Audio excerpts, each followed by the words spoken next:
Cek.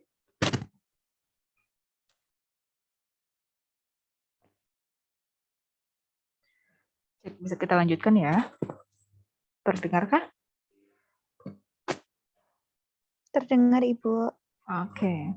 Kemudian sediaan rambut yang lain ini sebenarnya bukan sediaan, tapi suatu teknik ya dalam mempercantik rambut, tapi masih masuk dalam ruang lingkup kosmetik, yaitu hair extension atau penyambung rambut. Nah, bahan rambutnya ini bisa sintetik, bisa juga dari manusia. Nah, kemudian bentuknya bisa kita sambungkan per helaian rambut atau juga dalam bentuk klip. Jadi ada di satu klip terdiri dari beberapa rambut, tinggal kita tempelkan. Nah, anjurannya itu sebenarnya tidak boleh lebih panjang 2 kali lipat daripada panjang aslinya rambut, karena nanti menimbulkan beban yang cukup berat kan bagi rambutnya, sehingga dapat terjadi side effect ini seperti traction alopecia atau kebotakan, kemudian ada pruritus dan lain-lain. Ada juga hair matting. Jadi hair matting itu kurang lebih seperti ini. Rambutnya jadi kusam dan sulit untuk diatur rambut aslinya karena keseringan menempel dengan bagian perekat dari hair extension. Kemudian ada juga camouflage and tattooing. Jadi ini sebenarnya seperti wig yang diperuntukkan untuk orang-orang yang mengalami penyakit tertentu seperti kebotakan atau penyakit kanker, karena dia kan mengalami kebotakan ya atau kerontokan rambut. Nah, ini tujuan utamanya sebenarnya untuk pasien yang seperti itu. Metodenya bisa banyak, bisa wig seperti biasa yang bisa dilepas pasang seenaknya, atau ada juga metode tato dan scalp micropigmentation. Jadi dia dimasukkan satu persatu ke dalam scalp-nya, ke dalam bagian akar rambutnya. Bahannya juga sama, bisa dari rambut manusia ataupun mau sintetis. Nah, tapi ini sama kayak pewarnaan rambut tadi, harus dicek dulu apakah alergi atau tidak. Oke, itu untuk yang rambut hanya sepintas tambahannya. Kemudian untuk yang fragrance tadi sudah dijelaskan ya, tapi ada concern khusus dari fragrance ini karena dia itu banyak menimbulkan reaksi alergi sampai si FDA ini merupakan suatu lembaga dunia yang mengatur tentang peredaran obat dan kosmetik. Jadi fragrance itu diregulasikan sebagai kosmetik ketika kita gunakan sebagai parfum, cologne, atau aftershave. Jadi untuk sediaan-sediaan aftershave. Kemudian sampo, sabun atau shaving cream atau body lotion juga yang walaupun dia diklaim unscented atau tanpa fragrance, dia masih mungkin menggunakan fragrance karena si manufacturer atau si pabriknya itu hanya menambahkan sedikit saja fragrance untuk menutupi bau yang tidak enak tanpa memberikan bau tambahan.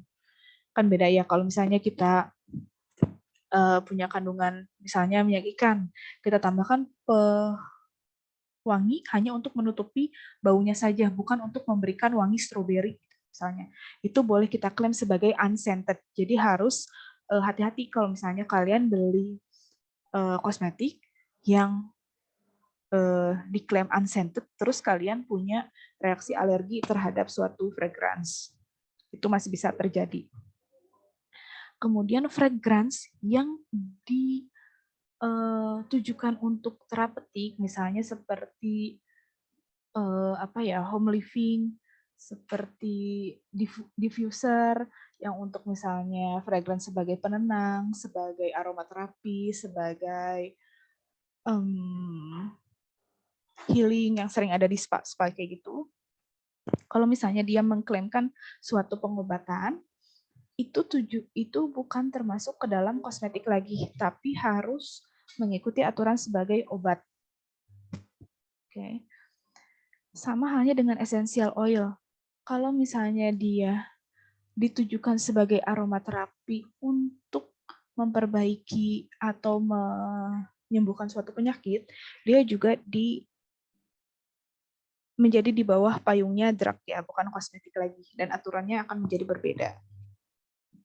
Kemudian kalau misalnya essential oil ataupun minyak-minyak yang tujuannya itu misalnya minyak pijat, minyak urut, kalau misalnya tujuannya itu hanya untuk lubrikasi, jadi misalnya kita mau pijat biar nggak seret, atau misalnya mau kerokan biar nggak sakit kulitnya sebagai lubrikan, kan itu jatuhnya itu boleh kita klaim sebagai kosmetik. Tapi kalau misalnya oil itu kita klaim untuk misalnya meringankan pegal-pegal atau misalnya memperbaiki persendian atau misalnya untuk masuk angin, itu udah bukan kosmetik tapi udah masuk ke drug gitu ya. Jadi tolong diperhatikan si fragrance ini karena dia sangat tricky dan aturannya akan menjadi berbeda tadi ya.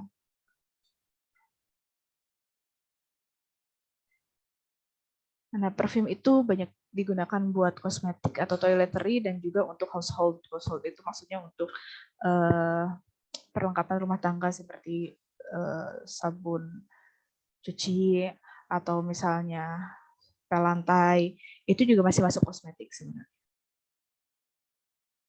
Tadi ini sudah disebutkan ya, pembagiannya perfume, eau de toilet, eau de cologne, dan eau fraise.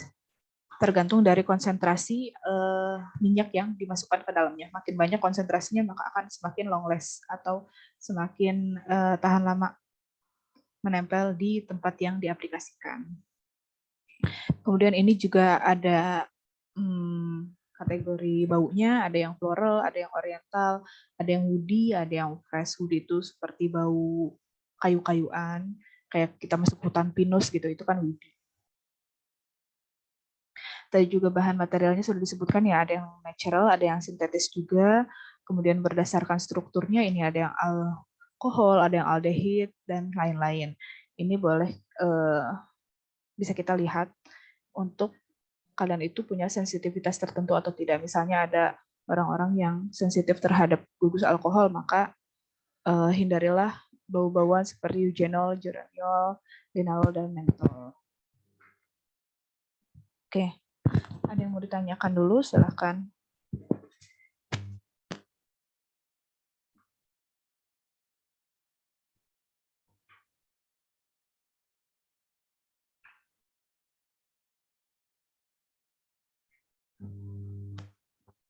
Ada yang mau ditanyakan dulu?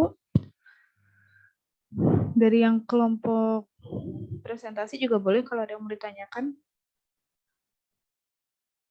Sama tadi ada satu pertanyaan lagi ya yang belum dijawab dari Aisyah.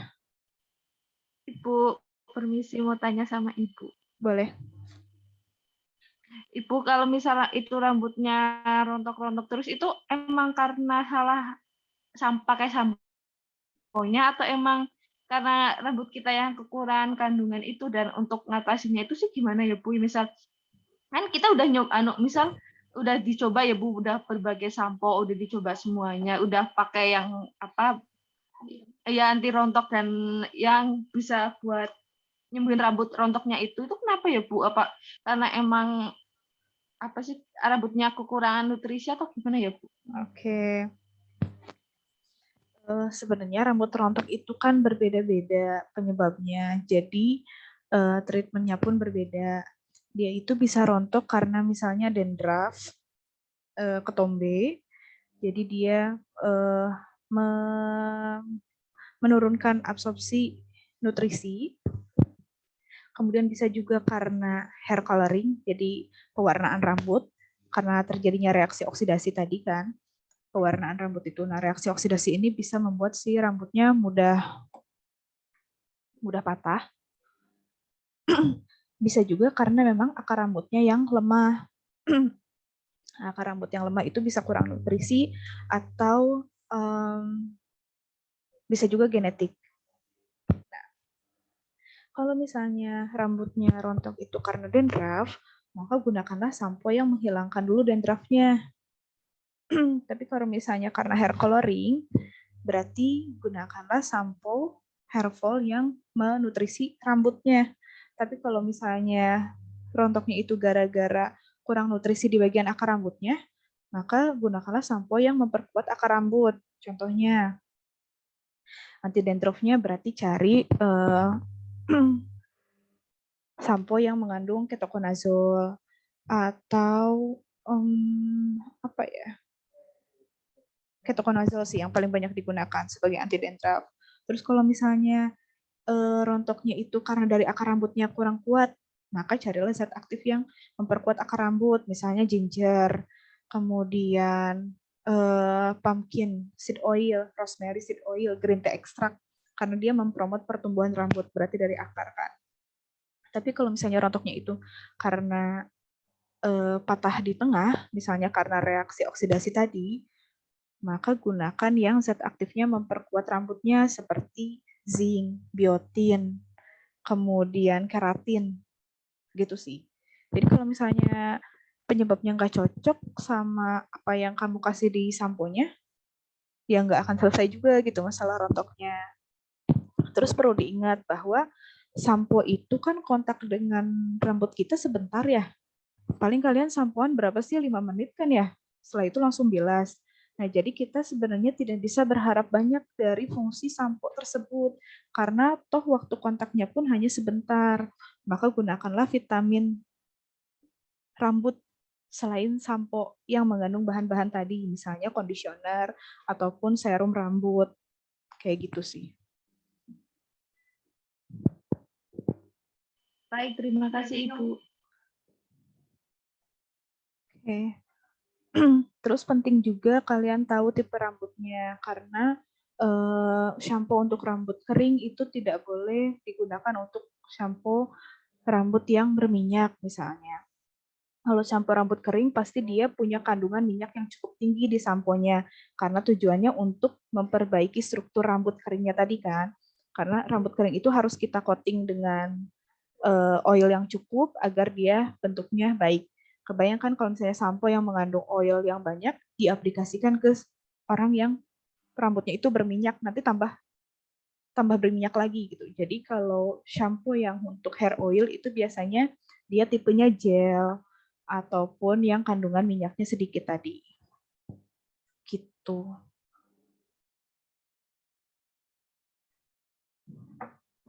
Oke, ada lagi?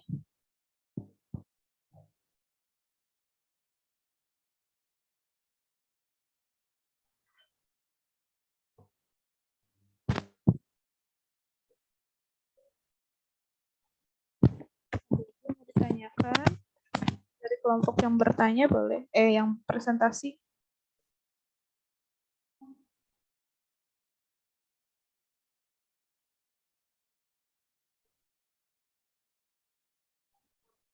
Oke, terus gimana sih cara identifikasinya nih rambut rontok kalian itu gara-gara apa?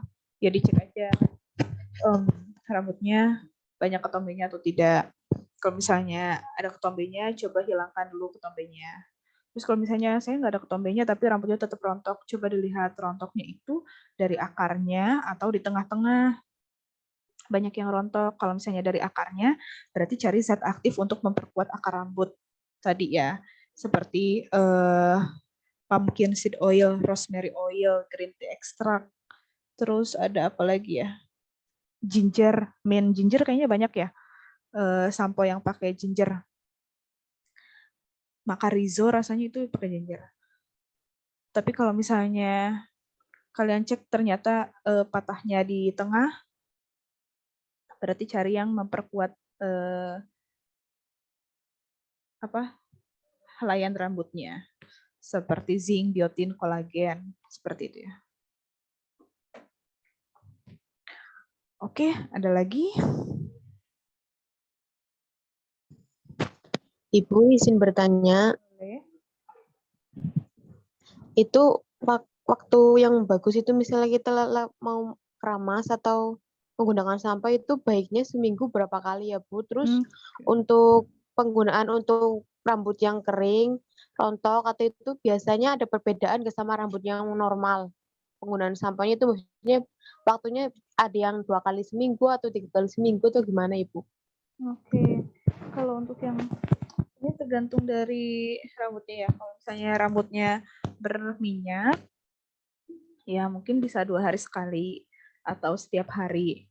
Tapi kalau misalnya yang rambutnya terlalu sangat kering, ya jangan terlalu sering juga, misalnya seminggu hanya 2 kali. Tapi disesuaikan juga dengan aktivitasnya. Kalau misalnya kalian hanya diam di rumah, di bawah AC terus, ya nggak perlu sih sering-sering keramas. Mungkin bisa seminggu hanya 2 kali. Tapi kalau misalnya kalian aktivitas terus di luar, main bola gitu, manjat tebing, ya setiap hari itu harus dibersihkan. Pada prinsipnya ketika ada eksudat itu campuran antara keringat dan kotoran, bersihkan segera. Jadi kalau misalnya aktivitasnya tinggi, terus di luar, kalau bisa setiap hari keramas. Itu sih. Karena eksudat itu bisa jadi tempat untuk nantinya muncul dandruff ataupun penyakit-penyakit lain di kulit kepala.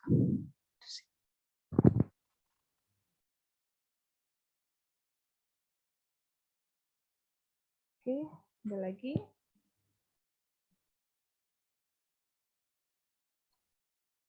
Pada prinsipnya, tadi kan sudah dilihat ya bahwa sampo itu komponen utamanya pasti surfaktan. Surfaktan itu dia dapat melarutkan lipid rambut atau lemak rambut. Kalau misalnya lemaknya itu lemak yang kotor, dibersihkan, ya nggak apa-apa. Tapi kalau misalnya tidak ada kotoran nih di kepala kalian, terus kalian keramas terus-terusan, lama-lama lipid natural yang seharusnya selalu ada di rambut kalian itu akan terbersihkan. Nanti bisa terlalu kering rambutnya dan kulit kepalanya juga. Nanti takutnya jadi iritasi.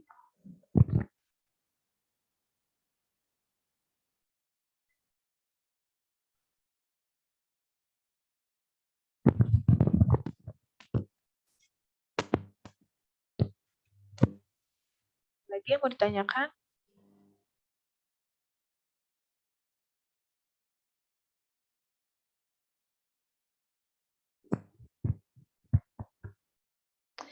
Kemudian ada juga dry shampoo, belum dibahas ya. Ada yang pernah tahu dry shampoo atau sampo kering? Ada yang pakai? Nggak ada ya? Nggak ada Bu. Oke, nah sampo kering itu sebenarnya ada ya. Jadi dia itu bentuknya seperti spray, seperti hair spray, dikerambutkan, tapi setelah itu tidak kita bilas.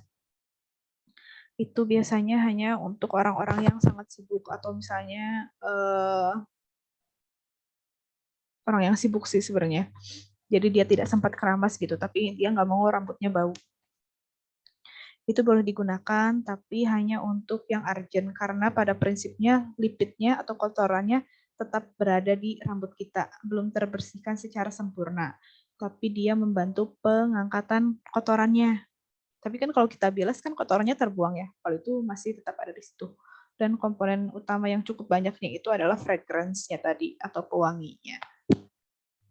Nanti bisa dicari mungkin ya, dry shampoo.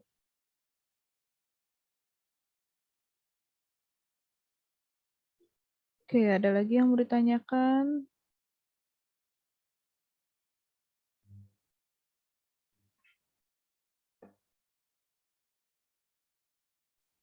Ibu izin bertanya. Boleh. Sebenarnya cara membedakan tipe rambut yang berminyak sama yang kering itu seperti apa sih, Bu? Dari organoleptiknya juga terlihat sih, Bu, sebenarnya. Ya, Mbak. Ya.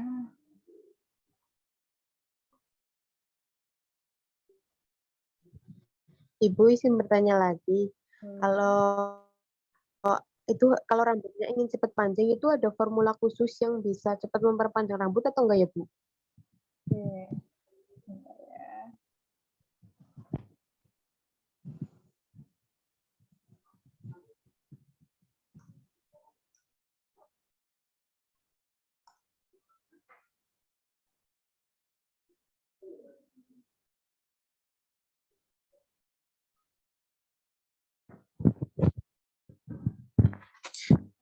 Oke, kelihatan ya.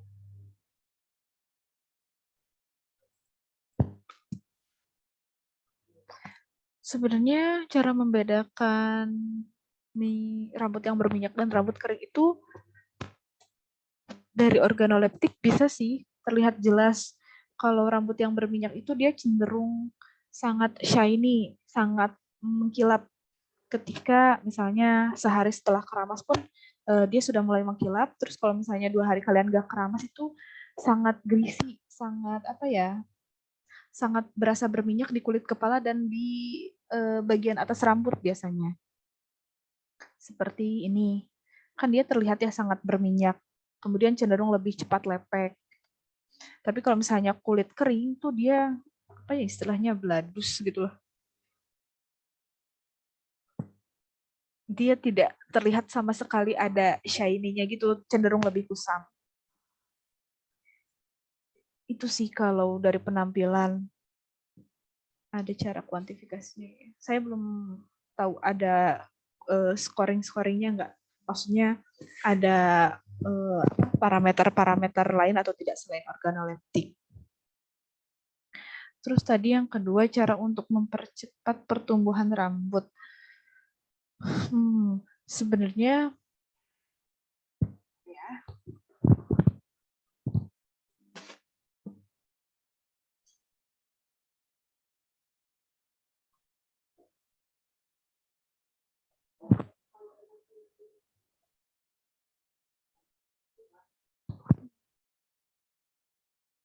Sebenarnya pasti itu terkait dengan nutrisi sih, nutrisi dan genetiknya. Tapi nutrisi untuk mempercepat pertumbuhan rambut itu, ya.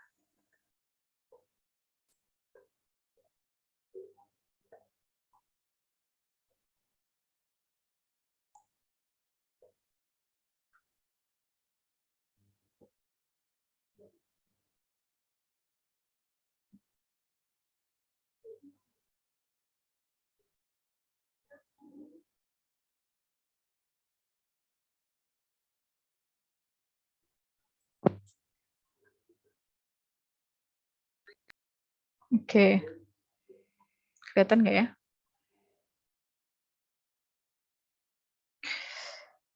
Yang paling pertama itu nutrisi. Yang kedua itu genetik, pasti ada peran sertanya. Nutrisinya itu bisa didapatkan dari makanan kalau dari internal, dan juga serum-serum rambut kalau secara eksternal. Makanan yang dipercaya ya. Tapi untuk pembuktiannya sebenarnya sangat sulit kan, karena kita tidak bisa kontrol berapa sih kandungan dari makanan tersebut. yang bisa masuk dan terabsorpsi untuk pertumbuhan rambutnya. Salah dua lah ya yang banyak digunakan itu telur dan beris. Telur, beris, dan spinach itu bayam. Karena dia kandungan vitamin A dan C-nya tinggi. Itu sih. Nanti mungkin bisa dilihat dari proses pertumbuhan rambut. Bentar ya. Hair generation.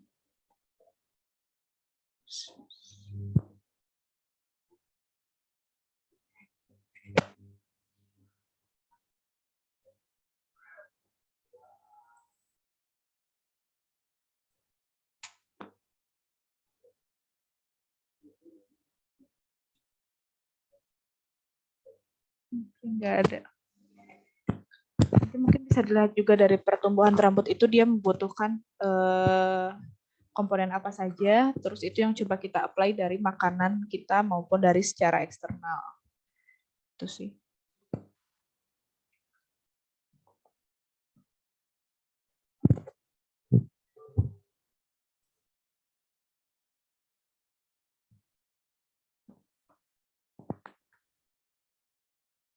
Yang pasti protein harus cukup. Karena salah satu komponen rambut kan keratin ya. Keratin itu juga berfungsi untuk memperkuat akar rambut. Kalau suplai proteinnya nggak cukup, nanti keratinnya bisa kurang, sehingga pertumbuhan rambutnya atau rambut yang tumbuh pun tidak kuat. Oke, ada lagi.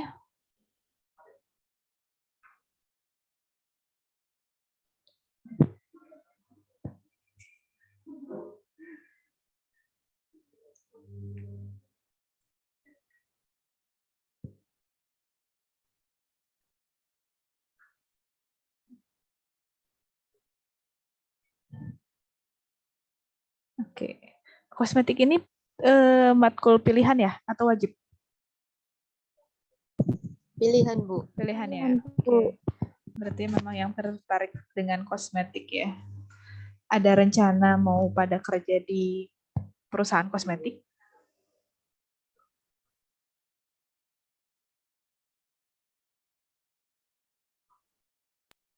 Salah, Bu. Oke. Atau punya berapa masalah sehingga pengen tahu banyak hal tentang kosmetik kali ya?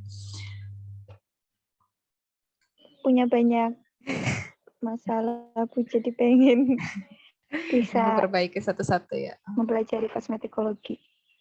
Oke, sudah semester 7 kan ya? Ada yang TA-nya tentang kosmetik berarti? Ada, Bu. Oke, buat apa?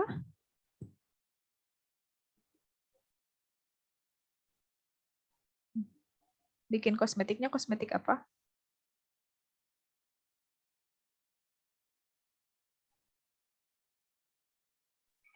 Apa itu yang Bu Desi ya? Oh, bukan yang di kelas ini ya? Oke. Kayaknya ada Bu yang kelas ini, tapi ya Hasim apa ya kalau nggak salah itu kayaknya Bu Desi. Oke. Oke. Minggu depan kita membahas mengenai sediaan mulut ya, sediaan mulut, kuku, dan toiletries ya. Dan yang terakhir nanti kita membahas mengenai regulasinya. Oke, kalau sudah tidak ada yang mau ditanyakan lagi, kita tutup pertemuan hari ini. Terima kasih untuk yang presentasi, yang bertanya maupun yang menjawab.